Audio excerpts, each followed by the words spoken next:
BNP এবং উল্লেখযোগ্য জামাত তাদের সাথে আমরা এক কথায় বলবো, যাদের চিন্তা চেতনা দেশের কল্যাণের জন্য হবে তাদের সাথেই আমাদের সম্পৃক্ততা এবং তাদের সাথে দেশ সুন্দর করার ব্যাপারে একাত্মতা থাকবে। ইসলামী আন্দোলন বাংলাদেশ প্রতিষ্ঠিত হয়েছে ন্যায়ের পক্ষে অন্যায়ের প্রতিবাদে। ইসলামী আন্দোলন বাংলাদেশের মূল লক্ষ্য উদ্দেশ্য হলো বাংলাদেশকে একটা কল্যাণ রাষ্ট্রে পরিণত করা। সেখানে আমরা বারবার বলেছি, ইসলামী দলগুলো আমরা একত্রিত হয়ে নির্বাচনের সময় একটা বাক্স যেন পাঠাতে পারি, এই আন্তরিকতা এবং সেইভাবেই আমরা কার্যক্রম পরিচালনা করে আসছি, সামনেও করব, এই সিদ্ধান্ত আমাদের রয়েছে। আজকে আমাদের ইসলামী দলের সাথে দুই একটা উল্লেখযোগ্য তাদের সাথে আমাদের মতবিনিময় আছে এ লক্ষ্যেই।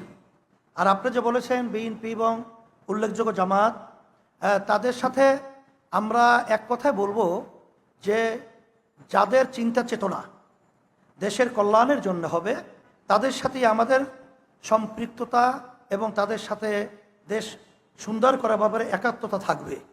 আর যারা নাকি নিছক ক্ষমতার জন্যে এবং যারা নাকি নিজেদের স্বার্থের জন্যে যারা রাজনৈতিকভাবে প্রমাণিত হবে কার্যক্রম কথাবার্তা, তাদের ব্যাপারে কিন্তু আমাদের একত্রিত হওয়ার ব্যাপারটা প্রশ্নবিদ্ধ, একত্রিত হওয়া প্রশ্নই আসে না।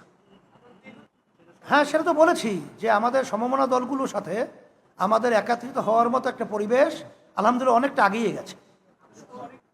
আর জামাত সহ সবার সাথেই দেশের কল্যাণের জন্য আমরা আলোচনা রাখছি, আলোচনা চলছে। সেখানে আমি এক কথাই বলছি, যেখানে দেশের কল্যাণ, ইসলামের কল্যাণ, মানবতার কল্যাণ নিশ্চিত থাকবে, সেখানেই তাদের সাথে আমাদের জোট এবং ঐক্যতা এবং ওই পরিবেশ তৈরি হবে।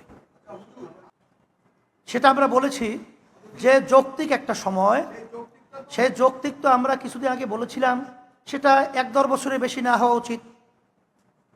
সেটা তো আমরা বারবার বলেছি, ক্ষমতা নেয়ার পর থেকে 1-1.5 বছরের বেশি না হওয়া উচিত।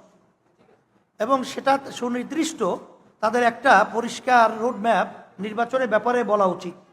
কারণ এ ব্যাপারে সাধারণ মানুষ এবং রাজনৈতিক দলগুলো অনেকটাই কিন্তু চিন্তাযুক্ত যে আসলে তাদের চিন্তাটা কি, তারা কি চায়, এ ব্যাপারটা পরিষ্কার করা উচিত। আজকে আমরা আপনাদের কাছে লিখিত বক্তব্যের মাধ্যমে সেটা আমরা তুলে ধরেছি।